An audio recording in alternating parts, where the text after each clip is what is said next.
ये क्या? तुम सभी में से कोई भी इस जगह से बाहर निकलने के बारे में सोच भी नहीं पाएगा। इन्होंने भाई जी को फोन करके बुलाया है। इस शिवम के साथ आज हम भी नहीं बचेंगे। शिवम, तुम अपने लिए जितने चाहे उतनी परेशानी पैदा कर सकते हो, लेकिन हमें अपने साथ मत खींचो। कमरे में दृष्टि के सहपाठी भाई जी के नाम का उल्लेख करने से घबरा गए। बचने का कोई और तरीका न दिखने पर वो केवल शिवम को अपने साथ घसीटने के लिए दोषी ठहरा सकते थे। जगनपुरी गाजियाबाद का एक कुख्यात डॉन था, जिससे क्षेत्र में हर कोई डरता था। दिल्ली में एक कहावत भी थी कि जिसमें कहा गया था कि गाजियाबाद में ऐसा कुछ भी नहीं था जिसे जगनपुरी संभाल नहीं सकता था। उनमें से कोई भी इस तरह के भयानक व्यक्ति को ठेस पहुंचाने का जोखिम कैसे उठा सकता है?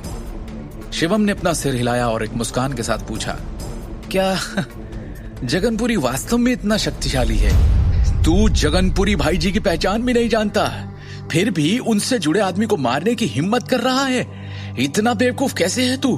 तूने जिस पर हाथ उठाया है तू उसे नहीं जानता, वो जिसका आदमी है तू उसे भी नहीं जानता, बस ऐसे ही पंगा ले लिया। अब तो तुझे भगवान भी नहीं बचा सकता। तूने कोबरा भाई से लड़ने की हिम्मत इसलिए कर ली क्योंकि तुझे मार्शल आर्ट के कुछ दांव पेच आते हैं। तुझे ये नहीं पता कि भाई जी की दिल्ली में किस तरह की इमेज है। अंगद ने ठंडे स्वर में कहा।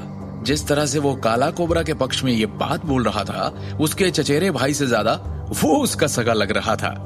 कमरे में मौजूद हर कोई डर के कांपने और अपनी मौत का इंतजार करने के अलावा और कुछ नहीं कर सकता था। शिवम ने गुस्से से एक सेकंड के लिए आंखें बंद की और आंखें खोलते ही दूसरे सेकंड में अंगद को बेरहमी से ऐसा जोरदार थप्पड़ जड़ा कि वो पूरे कमरे में लट्टू की तरह 2 बार घूम गया और बाहर जा गिरा।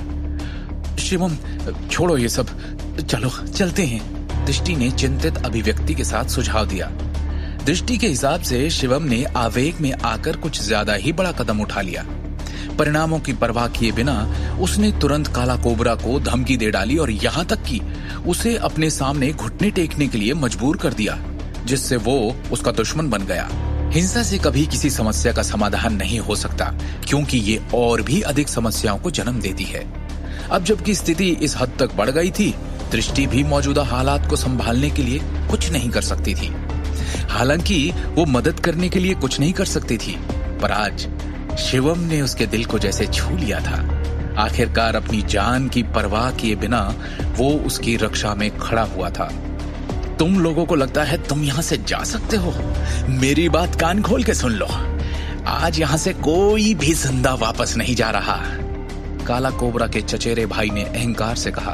बिना एक भी शब्द बोले शिवम ने अपनी पूरी ताकत से उस आदमी को लात मारी और उसे कमरे से बाहर उड़ते हुए भेज दिया।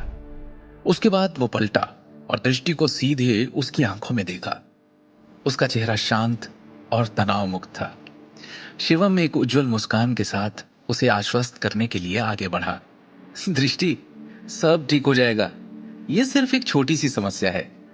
तुम कुछ मिनट के लिए मेरे लिए रुको, जब तक मैं जाकर इस मामले को सुलझाता हूं। उन शब्दों को कहने के बाद शिवम ने काला कोबरा को कमरे से बाहर खींच लिया। काला कोबरा और अंगद ने आज्ञाकारी रूप से जमीन पर घुटने टेक दिए।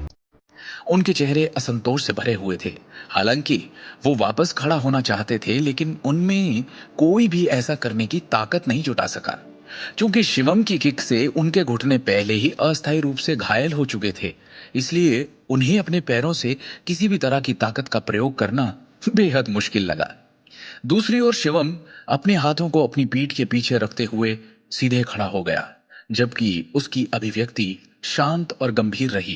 कुछ ही दूरी पर काला कोबरा के आदमियों ने शिवम को घूर कर देखा, ताकि ये सुनिश्चित हो सके कि उनके बॉस को कोई नुकसान न हो, क्योंकि आगे जाकर शिवम को रोकने की हिम्मत उनमें से किसी में भी नहीं थी। इस वक्त वो बस भाई जी के आने का इंतजार कर रहे थे। उनके हिसाब से शिवम शक्तिशाली तो था, पर वो भाई जी के सामने खड़ा भी नहीं हो पाएगा। करीब 3 मिनट तक गतिरोध बना रहा। जल्द ही सूट में 1 दर्जन मोटे आदमी एक व्यवस्थित तरीके से चलते हुए लॉबी में आए। दर्जन भर अंगरक्षकों में एक पतला अधेड़ उम्र का आदमी खड़ा था, जो लाल रंग का सूट पहने हुए था और रुद्राक्ष मोतियों की एक डोरी को पकड़े हुए था। भाई जी, आखिरकार आप आ गए। आपको मेरा बदला लेना चाहिए इस आदमी से। अपने गुरु गैंगस्टर को देखकर काला कोबरा चिल्लाया। मास्टर शिवम, क्या करेगा जगनपुरी शिवम के लिए? क्या काला कोबरा भाई जी की तरह आज से शिवम के अधीन हो जाएगा या बनेगा उसका दुश्मन? क्या आज दृष्टि को पता चल जाएगी शिवम की सच्चाई? आगे की कहानी जानने के लिए देखिए अगला एपिसोड सिर्फ पॉकेट एफएम के यूट्यूब चैनल पर और शिवम द हिडन वॉरियर के सारे एपिसोड्स को सुनने के लिए डिस्क्रिप्शन में दी लिंक से डाउनलोड करें पॉकेट एफएम ऐप।